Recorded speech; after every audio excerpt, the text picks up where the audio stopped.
नमस्कार. स्टुडिओ संजीवनीमध्ये तुम्हा सगळ्यांचं पुन्हा एकदा मनपूर्वक स्वागत. आज आपण सौ स्नेहसुधा कुलकर्णी यांच्या दुःखाची जात या कथासंग्रहातली ब्रेव्हो ही कथा ऐकणार आहोत. आता आपण सुरुवात करू. डॉक्टर प्रकाश साठे बरोबर वासंती नावाची तरुणी हल्ली नेहमी दिसते. ही बातमी सिगरेटच्या धुराबरोबर क्लबमध्ये बसलेल्या साऱ्यांमध्ये पसरली व सिगरेटच्या धूम्रवलयांबरोबरच कल्पनेची अनेक वर्तुळं भिरभिरू लागली. तसं पाहिलं तर प्रकाश साठेसारखा तरुण अविवाहित डॉक्टर एखाद्या तरुणीशी मैत्री करतो यामध्ये नवल ते काय होतं? क्लबचे सारे सभासद तसे काही मागच्या पिढीत वावरणारे नव्हते. उलट वयानं त्यांचं नाव मागच्या पिढीत नोंदविलं गेलं असतं तरी त्यांच्या रसिकतेचं, मनाच्या तारुण्याचं मोजमाप केलं असता नव्या पिढीत तरुणांच्या खाली का होईना पण त्याचं नाव निश्चित नोंदवावं लागलं असतं. क्लबमध्ये टेबलावर प्यादे वजीर हलवीत बसणं किंवा पॉइंटला 1 रुपया लावून रमी अथवा ब्रिज खेळणं हे काही त्यांचं करमणुकीचं एकच साधन नव्हतं. दादासाहेब पाटील वयानं 40 ओलांडलेले पण अद्यापी पत्नीला मोटरसायकलवर पाठीशी बसवून प्रत्येक पिक्चरचा पहिला खेळ पाहत होते. काशीनाथ तथा बापूसाहेब कुलकर्णी वकील दिसण्यात काळे करडे पण त्यांचंही गावात अंगवस्त्र आहे हे साऱ्या गावाला माहित होतं. तसेच मनोहरराव सरदेशपांडे घरचे गडगंज, लक्ष्मी पायाशी लोळण घेत होती पण शनिवारी रेसिंगसाठी मुंबईला जाऊन सोमवारी सकाळी 2 रात्रीचं जागरण घेऊन परतत होते. थोडक्यात काय तर क्लबची अशीही सारी रंगेल रसिक मंडळी, पण याला आजवर अपवाद होता तो प्रकाश साठेचा. या जुन्या मंडळीमध्ये खरं म्हणजे तो उठून दिसायचा. या मंडळीने त्याची कित्येकदा थट्टा केली होती. त्याच्या तोंडून त्याच्या खाजगीतील बाहेर पडावं म्हणून आटाबिटा केला होता. पण कसं काय नाही कसं काय, प्रकाश साठेचा मामलाच न्यारा होता. ब्रिज, रमी, चेस तो तासनतास खेळत असे पण त्या खेळांचं वेड मात्र त्याला मुळीच नव्हतं. प्रकाश होता तसा मोठा दिलदार, खिलाडू व आनंदी प्राणी. तो आला की या जुन्या पिढीत एक नवाच उत्साह निर्माण होई. त्याने केलेल्या कोट्या ऐकून ही जुनी मंडळी पोट धर धरून हसत व पुन्हा कोट्या प्रतिकोट्या होऊन हास्याची कारंजावर कारंजी उसळत. प्रकाश तसा बोलेही खूप पण कधी कधी मात्र तो खूप गंभीर वाटे, उद्विग्न होई.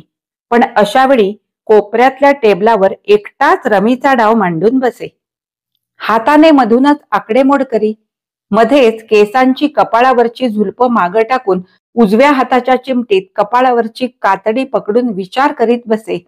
अशा वेळी कुणी कितीही खोदून विचारलं तरी स्वतःबद्दल काही बोलत नसे. तो क्लबमध्ये येई ते केवळ वेळ घालवण्यासाठी. जुन्या पिढीतील सभासदांमध्ये जेव्हा गावातील लोकांच्या खाजगी जीवनातील किस्से मोठ्या चवीने चघळले जात तेव्हा मात्र प्रकाश अगदी गप्प असे. कोणतेही मत त्यावर देत नसे. किंबहुना ते किस्से तो ऐकतच नसे. क्वचित एखाद्या स्त्रीच्या चारित्र्याविषयी वाईट बोलले जात असताना मात्र तो चिडून म्हणे, हे पहा, खाजगी गोष्टी कुणालाच नक्की माहीत नसतात. एखाद्या स्त्रीविषयी अशी 4 चौघामध्ये चर्चा करणं खरं म्हणजे असंस्कृतपणाचं आहे. पण त्याचं हे म्हणणं कुणालाच मान्य होत नसे आणि मान्य केलं तर एवढ्या सर्वप्रिय विषयाला मुकावं लागेल म्हणून ते कुणी मान्यही करीत नसे. पण एवढं खरं की प्रकाशच्या सच्चारित्र्यामुळे त्याला क्लबमध्ये लोकप्रियतेबरोबरच एक मानाचं, आदराचं स्थान मिळालं होतं. तरुण पिढीच्या वाह्यातपणावर टीका करण्याचं प्रकाशच्या समोर तरी कुणाचं धाडस होत नव्हतं आणि आता हाच प्रकाश वासंती नावाच्या एका तरुणी बरोबर स्कूटरवरून फिरत होता. पण मी म्हणतो, प्रकाशने ही गोष्ट आमच्यापासून लपवून का ठेवावी? अरे त्याला सांगायला का लाज वाटत होती? बापूसाहेब कुलकर्णी पटावरचा उंट तिरक्या चालीने 4 घरं पुढे चालवून दादासाहेबांना म्हणाले, पण ही गोष्ट का लपून राहणार आहे? त्यानं सांगितली नाही तरी आम्हाला कळणारच. पोरगी मात्र यथातथा आहे. पण पाहिलीत तुम्ही? स्वतःचा हत्ती 1 घर मागं घेत दादासाहेब म्हणाले, नाही बुवा, पण परवा आमचे थोरले चिरंजीव म्हणत होते की सिनेमाच्या थिएटरात साठे डॉक्टर सह आले होते म्हणून. बापूसाहेब कुलकर्णी बोलले, अरे वयच आहे त्याचं, तुम्ही का जळता? तात्यासाहेब गोडबोले शेजारच्या टेबलावर रमी मांडता मांडता बोलले, छे छे, हे जळणं नव्हे तात्यासाहेब, उलट तो पेटावा म्हणून तर आम्ही नेहमी त्याला बोलायचो. पण हा आपला बर्फासारखा थंड, बर्फ तरी वितळेल, पण हा आपला ढिम्म असायचा. पण आता वितळला ना. आता पहा, अगदी बर्फाच्या पाण्याला उकळी आली असेल. किती केले तरी वळणावरचे पाणी वळणावरच जायचे. अरे डोक्याला टक्कल पडलंय नि उरले सुरले केस पांढरे झाले तरी ही माहेरी जाते म्हणाली की धडकी भरते. मग या पोरांची काय कथा. बापूसाहेबांच्या या बोलण्यावर सारेच हसले आणि त्या हास्याच्या कल्लोळातूनच एकाएकी आवाज आला, हॅलो माय यंग फ्रेंड्स. प्रकाश या जुन्या पिढीला उद्देशून मुद्दाम यंग फ्रेंड्स म्हणत असे. तेवढ्यात त्यांना आपण अद्यापी यंग आहोत याचा आनंद मिळावा म्हणून. या जुन्या मंडळींनाही हे संबोधन फार आवडत असे. रमी, ब्रिज, बुद्धिबळ सारे डाव क्षणात थांबले. साऱ्यांच्या नजरा प्रकाशकडे वळल्या आणि त्याचबरोबर प्रकाशच्या मैत्रिणीकडेही. हॅलो डॉक्टर, तुझाच विषय चालला होता आता. बापूसाहेब उठून त्याच्याशी हस्तांदोलन करीत म्हणाले. खरं म्हणजे प्रकाशची मैत्रीण त्या निमित्तानं जवळून पाहावयास मिळावी हाच त्यांचा हेतू होता. नाहीतरी साऱ्यांच्याच नजरा प्रकाशच्या मैत्रिणीकडे, वासंतीकडेच लागलेल्या होत्या. माझा विषय? हो हो, सध्या तरी मी तुम्हाला खुमासदार विषय पुरवला आहे नाही का? आणि आता तर हा विषयच बरोबर घेऊन मी इथे आलो आहे. खो खो हसत. विषय शब्दावर जोर देत वासंतीकडे सहेतुक कटाक्ष टाकून प्रकाश म्हणाला, अरे पण ओळख करून दे की जरा तुझ्या या खुमासदार विषयाची. मोठी कोटी केली अशा आविर्भावात हसत प्रकाश जवळ येत तात्या म्हणाले. डोळ्यांवरचा गॉगल काढून इवल्याशा रुमालानं चेहरा टिपीत वासंती साऱ्यांकडे पाहत उभी होती. मोठी धीट नि स्मार्ट वाटत होती. ती सुंदर नसली तरी आकर्षक केश वेशभूषेमुळे नजरेत भरण्या इतकी उठून दिसत होती. तलम सफेद साडी, त्यावर सफेद सिल्कचा स्लीवलेस ब्लाउज, कपाळावर मोठा गोल तांबडा भडक कुंकवाची टिकली, एका हातात रिस्टवॉच नि डाव्या हातात तांबड्याच डझनभर बांगड्या, केसांचा खांद्यावर रुळणारा शोल्डर कट, पायात उंच उंच टाचेचे सँडल्स. वेशभूषा अगदी काळजीपूर्वक केली होती तिने. तिची फिगरही एकंदरीत चांगली होती. उंचीनं प्रकाशच्या कानाला लागली असती. 5 फूट 3 इंच तरी असावी. रंगानं उजळ असून नाकी डोळीही नीटच होती. विशेष म्हणजे डोळे मोठे पाणीदार असून भव्य कपाळ व डोळ्यातील चमक यावरून ती बुद्धिमान स्वतंत्र बाण्याची असावी असं वाटत होतं. हो हो, ओळख तर करून घ्यायचीच आहे, पण हिचं एक दुसरंच काम आहे तुम्हा सर्वांकडे.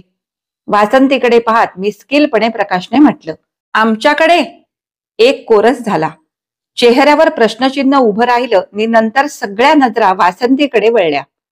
वासंती भांबावली नाही तरी प्रकाशच्या बोलण्यातील गभितार्थ तिच्याही तात्काळ ध्यानात आला नसावा, कारण क्षणभर तिच्या चेहऱ्यावरही नाजूकसे प्रश्नचिन्ह उभे राहिले. पण प्रकाशकडे वासंतीला बोलू देण्या इतका अवधी होता कुठं. हे पहा मित्रांनो, उद्यापासून काय आहे की, म्हणजे काय की उद्यापासून ही रोज माझं तोंड गोड करणार आहे आणि त्यापूर्वी निराळ्या अर्थानं तुम्हा सर्वांचं तोंड गोड करण्याची हिची इच्छा आहे. अर्थात माझीही त्याला ना नाही. म्हणजे उद्याच लग्न करणार आहात की काय? ब्रेव हो. अरे एकदमच मजल मारलीस की. डॉक्टर प्रकाशच्या पाठीवर जोर जोरानं शाबासकी देत तात्या गोडबोले म्हणाले. प्रकाशच्या त्या साऱ्याच यंग फ्रेंड्सना प्रकाशने एक मोठाच धक्का दिला होता. प्रकाशचा उखाण्यातील बोलण्याचा अर्थ कळायलाही त्यांना काही वेळ लागला. तात्यासाहेबांनी स्पष्टपणे उलगडा केल्यावर मात्र एकदम साऱ्यांच्या डोक्यात ट्यूबलाईट लागली. डॉक्टर, खरेच मॅरेज म्हणतो आहेस तू की थट्टा चालवली आहेस? दादासाहेबांना अजूनही खात्री वाटत नव्हती. काय ग, मॅरेजच म्हणायचं काय याला? प्रकाशनं वासंतीला विचारलं नि वासंतीनं शरमून मान खाली घातली. हा आणखीन एक अवघड प्रश्न, मंडळींना कोड्यात टाकणारा. प्रकाशच्या तोंडात ही भाषा? सभ्य सुसंस्कृत म्हणविणाऱ्या प्रकाशनं भावी पत्नीला थट्टे नका होईना पण असं विचारावं? काय झालं आहे आज प्रकाशला? वासंती शरमल्याचं लक्षात येताच प्रकाशला स्वतःची चूक उमगली. छे, सगळ्यांदेखत असं विचारायला नको होतं आपण. मित्रांनो, आम्ही मॅरेज करणार आहोत असंच समजा नी उद्या ठीक 4 वाजता आमच्या मिलन मध्ये हजर व्हा. ओके? चल ग. अरे समजा काय, ही काय समजण्याची बाब आहे? बापूसाहेब आता मात्र तडकले. ओ नो, खरं सांगू का, मॅरेज पेक्षा त्याला आपण रिमॅरेज म्हणूया, नाही का ग वासंती? Okay, good bye. उद्या ठीक 4 वाजता हा. आणि बोलता बोलता प्रकाश आला तसा खाड खाड बूट वाजवीत निघूनही गेला. स्कूटर सुरू झाल्याचा आवाज आला तसे सारे भानावर आले, पण गॅलरीत येऊन पाहतात तोवर प्रकाश वासंती गर्दीत मिसळून गेली होती. दुसऱ्या दिवशी दुपारी 4 वाजेपर्यंत प्रत्येकाच्या मनात प्रकाशचाच विषय घोळत होता. त्याने आदल्या दिवशी उच्चारलेल्या शब्दांचा, वाक्यांचा निरनिराळ्या प्रकारे अर्थ लावण्याचे काम प्रत्येक जण करीत होता. प्रकाश सारख्या सीध्या साध्या माणसाच्या आयुष्यातही काही थ्रिलिंग असेल काय? हे बघ डॉक्टर, आधी ही पार्टी कशा प्रित्यर्थ आहे, मॅरेज काय, रिमॅरेज काय वगैरे सारा उलगडा तू केल्याशिवाय आम्ही पार्टीला सुरुवात करणार नाही. मग आईस्क्रीम वितळून गेलं तरी बेहत्तर. दादासाहेबांच्या म्हणण्याला सर्वांनीच पाठिंबा दिला. मेजवानीचा थाट मात्र प्रकाशनं फारच सुंदर केला होता.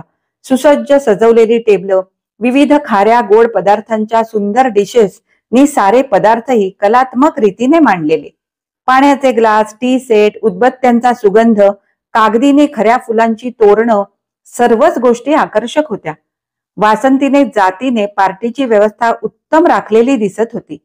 प्रकाश शेजारी तीही आकाशी रंगाचा बुट्ट्याचा शालू नेसून नि नववधूला साजेचा साज शृंगार करून उभी होती. कालच्यापेक्षा आज ती अधिकच सुंदर दिसत होती. हा डॉक्टर, सांग ना, काय भानगड आहे? लग्न केलं म्हणतोस तर ते कधी केलंस, कसं केलंस, वैदिक की रजिस्टर? लग्नाला तुझ्या घरचे किंवा हिच्या घरचेही कुणी नातेवाईक आलेले दिसत नाहीत. आम्हाला पार्टीला जर बोलवलंस तर सकाळी लग्नाला का बोलवलं नाहीस? बापू कुलकर्णींनी प्रश्नांच्या फटाक्यांची माळच पेटवली जणू. त्यांना हाताने थोपवीत प्रकाश उठून उभा राहिला. मित्रांनो, मी तुम्हाला लग्नाला बोलवलं नाही याबद्दल क्षमा करा, पण मित्रांनो, माझाही त्याला इलाज नव्हता, कारण त्यावेळी तुम्हा कुणाशी माझी ओळखच नव्हती. काय? येस माय यंग फ्रेंड्स, तुम्हाला गद्धे 25शीतील म्हणू की 60 बुद्धी नाठी म्हणू? अरे, काल क्लब मध्येच मी रिमॅरेज म्हटल्यावर जर एखाद्याने हिच्या गळ्यातील लपवलेल्या मंगळसूत्राकडे पाहिले असते तरी आज सकाळी लग्न झालं म्हणण्याचं कारण उरलं नसतं. हसत हसत प्रकाशने वासंतीचा हात हाती घेतला नि तिच्या उजव्या हाताच्या अनामिकेतील अंगठी सर्वांना दाखवीत म्हटले, पहा, ही आमचा वांगनिश्चय झाला त्यावेळी घातलेली अंगठी आणि त्यानंतर 2च महिन्यांनी आमचं लग्न झालं. अंगठीमध्ये 1994 अशी अक्षरं कोरलेली होती. म्हणजे 94 साली, 5 वर्षापूर्वीच तुमचं लग्न झालं होतं? मग 2 वर्ष आम्ही तुला एकटाच पाहत आहोत.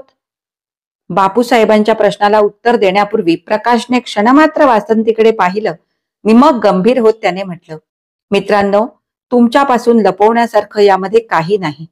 आम्ही 5 वर्षापूर्वी लग्न केलं हे खरं, पण तुम्हाला आश्चर्य वाटेल, पण तो प्रेमविवाह होता.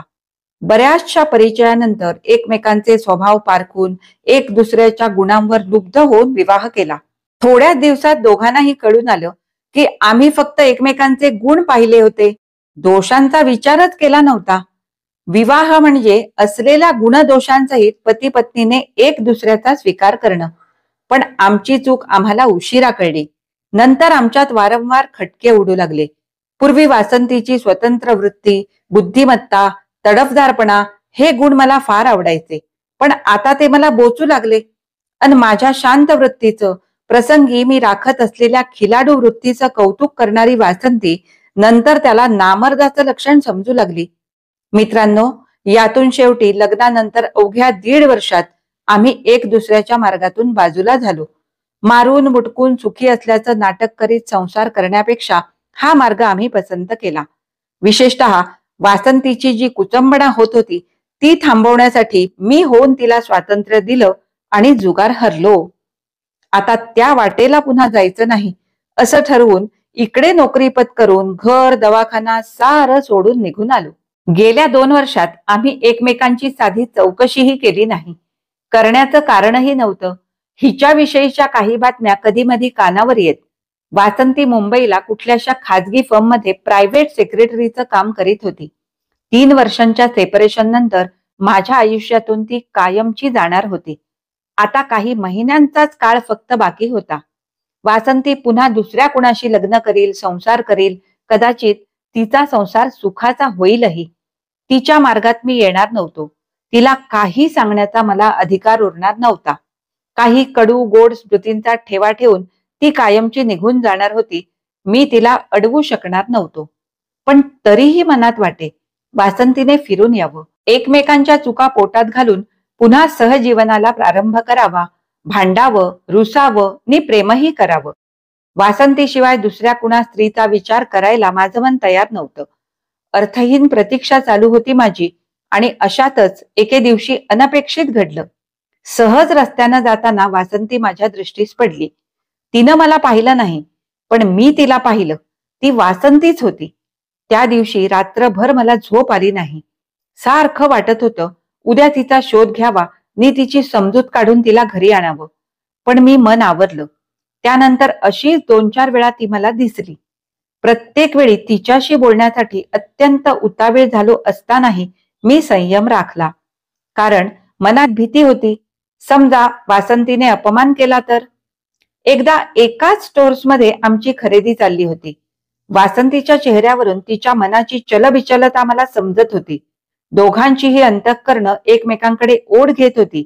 पण आमच्यामधील विचित्र नात्याचे बंध विसरून चालणार नव्हते. दोघेही स्टोर बाहेर पडलो नि 2 दिशांना लागलो. त्या रात्री मी विचार करून करून थकलो. मनाशी रडत राहिलो आणि दुसऱ्या दिवशी माझ्या अंगात ताप भरला.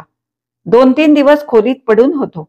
दवाखान्यात जाताच आले नाही आणि 4थ्या दिवशी सायंकाळी वासंतीने माझ्या खोलीत प्रवेश केला. त्यावेळी दोघांच्याही मनाची काय अवस्था झाली असेल हे सांगणे कठीण आहे. मनामनाचे धागे असे तोडल्याने तुटत नसतात. दुःखा कष्टांसहित मनुष्याला जीवनाचा मोह असतो. प्रेमाचंही तसंच आहे. दोष कमतरता यासहित प्रेमी व्यक्ती मनुष्याला हवी असते. पण वाळवंटात फिरून आलेल्या हरिणालाच पाण्याचं मोल कळतं, तशी अवस्था होती आमची. त्यानंतर वासंतीच्या नि माझ्या वारंवार भेटीगाठी होऊ लागल्या. लग्नापूर्वी होत असत तशाच. पण आताचे आमचे एकत्र येणे फार निराळे होते. 3 वर्षांचा विरह तडजोडीचे घोट देऊन गेला होता. वासंतीला या काळात जगातील वाईट अनुभवाने डोळस केले होते. म्हणूनच माझा शोध घेत ती मुद्दाम या गावी आली होती आणि पश्चात्तापानं पवित्र झालेले तिचे मन माझ्या प्रीतीसाठी स्वाभिमानाच्या खोट्या कल्पना फेकून धावत आले होते. कल्पनेपेक्षाही विपरीत घडलं होतं. हरवलेलं सुख गवसलं होतं. तरीही आम्ही संयम राखला. 4 महिने मित्रमैत्रिणीच्या नात्याचे भेटीगाठी घेऊन भावनांचा खरेपणा पटला. अग्नीतून तावून सुलाखून निघालेले सोने तेजाने चमकावे तसे आमच्या प्रेमाचे तेज अधिक उजळले आहे. आता आमची मनं खऱ्या अर्थानं एकत्र आली आहेत. अन प्रकाश बोलता बोलता थांबला. सारे जण ही विचित्र प्रीतिकथा ऐकून भारावले होते. प्रकाशने वासंतीकडे पाहिले. ती डोळ्यातील आसवे टिपत होती. पश्चात्तापाचं पाणी होतं ते. प्रकाशचा विनोदी स्वभाव जागृत झाला. मी निमंत्रितांच्या मनावरचा ताण घालवण्याकरता त्यानं म्हटलं, पहा, वासंतीच्या डोळ्यातील या पाण्याने मनावरची काजळी पार धुवून गेली आहे. पण मित्रांनो, काजळी रात्र मात्र आमची वाट पाहते आहे. अन त्यानं वासंतीकडे पाहून मिस्किलपणे डोळा घातला नि बापूसाहेब व तात्या यांच्या पुढे बशा सरकविल्या. तसा कोरस झाला, ब्रेव्हो. आज मी वाचलेली सौ स्नेहसुधा कुलकर्णी यांची ब्रेव्हो ही कथा तुम्हाला कशी वाटली मला कमेंट करून नक्की सांगा. आवडली असेल तर लाईक करा, शेअर करा. माझ्या चॅनलवर नवीन असाल तर माझ्या चॅनलला नक्की सबस्क्राईब करा आणि सोबतचं बेल आयकॉनही दाबा. आणि हो, जाता जाता कमेंटमध्ये जाऊन हाईप करायला अजिबात विसरू नका. आता आपण पुन्हा भेटू अशाच एखाद्या कथा किंवा कादंबरी वाचनासाठी. तोपर्यंत मी तुमचा निरोप घेते. धन्यवाद.